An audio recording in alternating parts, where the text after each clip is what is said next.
그리고 안녕하십니까. 서울시당 위원장 김영호입니다. 오늘은 총선 승리를 위한 더불어민주당 전국장애인위원회 기자회견이 있어 이 자리에 섰습니다. 그러면 지금부터 기자회견은 김혜미 전국장애인위원회 사무국장님의 안내로 시작하겠습니다.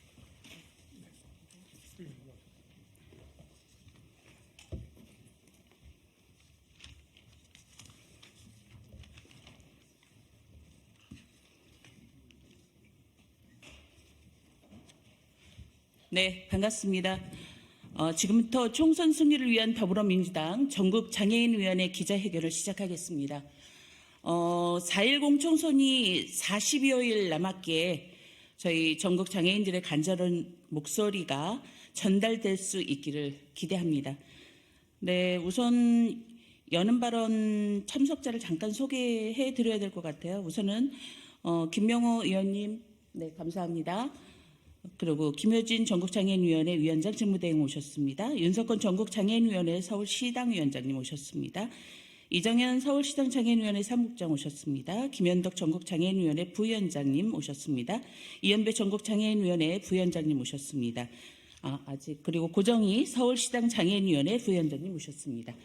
네, 취지 설명을 우리 김효진 전국장애인위원회 위원장 직무대행께서 해주시겠습니다.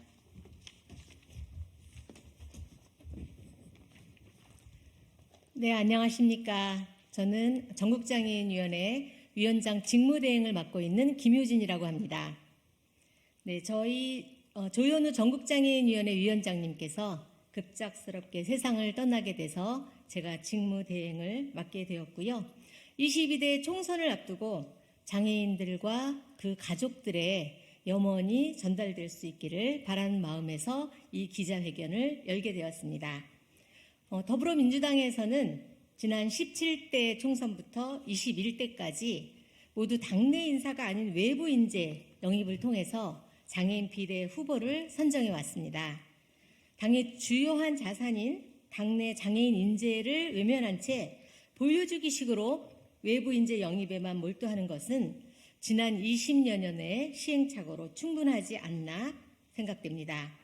향후 더불어민주당이 민주정당으로서 면모를 제대로 갖추기 위해서 이번 총선에서부터라도 민주당에는 훈련받고 조직하고 활동해온 수많은 장애인 인재들이 있습니다. 그 장애인 당원들을 발굴하고 공천할 것을 요구하고자 이 기자회견을 열게 되었습니다. 이상 그 배경 설명을 마치도록 하겠습니다. 감사합니다. 네, 이어서 기자회견 낭독을 전국장애인위원회 두 분의 부위원장이신 이현배, 김현덕 위원장님께서 낭독해 주시겠습니다.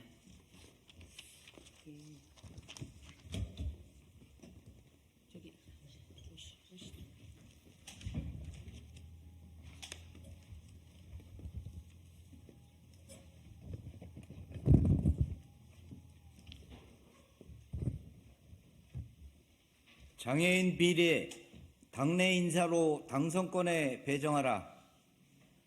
제22대 총선이 얼마 남지 않았다. 이번 4.10 총선은 우리 장애인들에게 어느 때보다도 중요한 선거이다.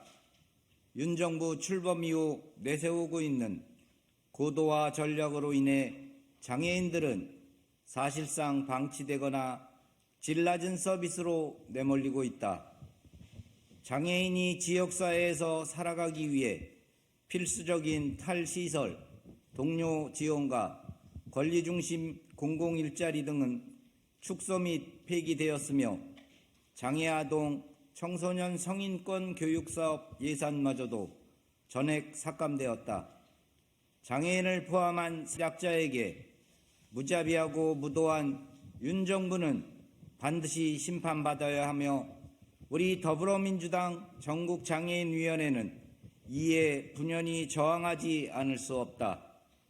더불어민주당 전국장애인위원회는 대한민국 정당사 최초로 탄생한 뒤 약 20여 년간 당의 다양성을 대변하는 주요 조직으로 자리 잡으며 수많은 장애인 당원들을 교육하고 조직하여 당의 주요한 활동 자산으로 양성해왔다.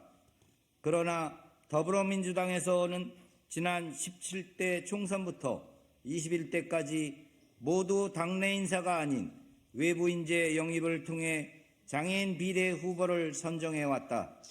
외부 인재 영입을 반대할 이유는 없으나 이로 인해 당내 인사들은 정당 활동을 통해 축적한 조직적, 정책적 역량을 검증받고 발휘할 기회가 차단되는 악순환이 반복되어 온 것이다. 언론의 스포트라이트를 받으며 당이 영입한 외부 인사와 공정한 경쟁을 한다는 것은 사실상 무의미한 일이다. 이처럼 당의 주요한 자산인 당내 장애인 인재를 외면한 채 보여주기식으로 외부 인재 영입에만 몰두하는 것은 지난 20여 년간의 시행착오로 충분하다. 최근 전국장애인위원회의 일부 부위원장을 비롯한 장애인 당원들의 탈당 사태는 당내 인사를 홀대해온 더불어민주당의 전적인 책임이다.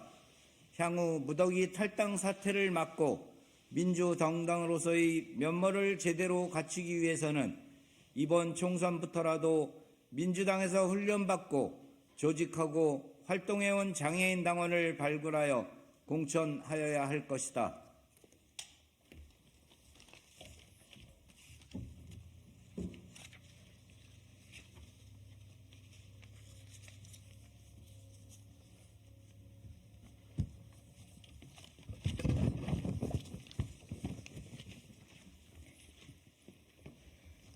고인이 된 조현우 위원장은 생전에 조정식 총선기획 단장 면담을 통해 총선 장애인 비례대표의 공정한 절차를 거친 내부 인재 선발이라는 원칙을 확고하게 전달한 바 있다. 이에 전국장애인위원회는 고인의 유지를 받들어 공정한 절차에 의한 내부 인재로 장애인 비례를 정할 것을 강력히 촉구한다. 공정한 절차를 위해서는 6개월 이상 당비를 납부한 장애인 권리당원을 대상으로 출마 자격을 부여하고 당의 출마 적격 심사를 거친 후 당이 정한 공정한 선출 방식을 거쳐 선출할 수 있어야 한다. 통합형 비례연합 정당에서도 더 이상 감동과 스토리, 이미지로 인물을 추천해서는 안 된다. 장애인을 감성팔이의 수단으로 활용해도 국민들은 이제 더 이상 감동하지 않을 만큼 인권 감수성이 높아졌다.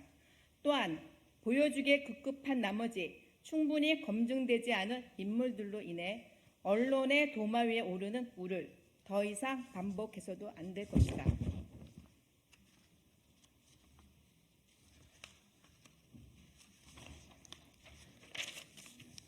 민주당에서 오랫동안 훈련된 검증된 인물을 골라 국민 앞에 선 보이는 것이야말로 민주적 정당인 민주당에 걸맞은 공천 방식이자 인재 선발 방식이다.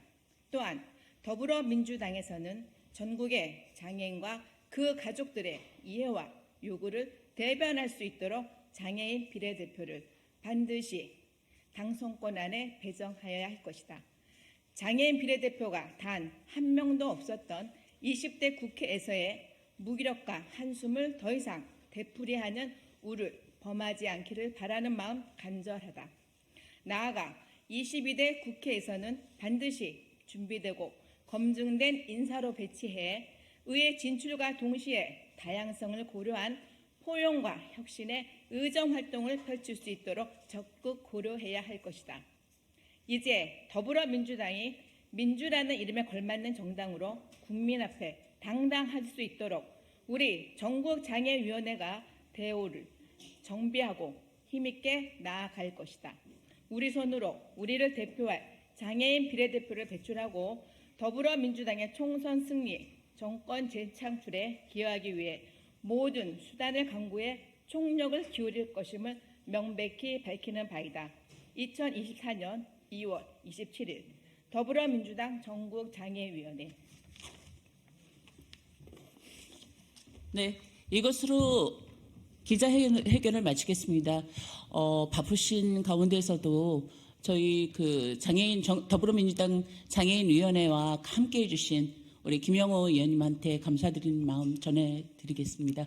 네, 그리고 많은 좀 관심을 부탁드립니다. 정말 저희들한테는 절실한 부분이거든요. 네, 이것으로 기자회견을 마치겠습니다. 감사합니다.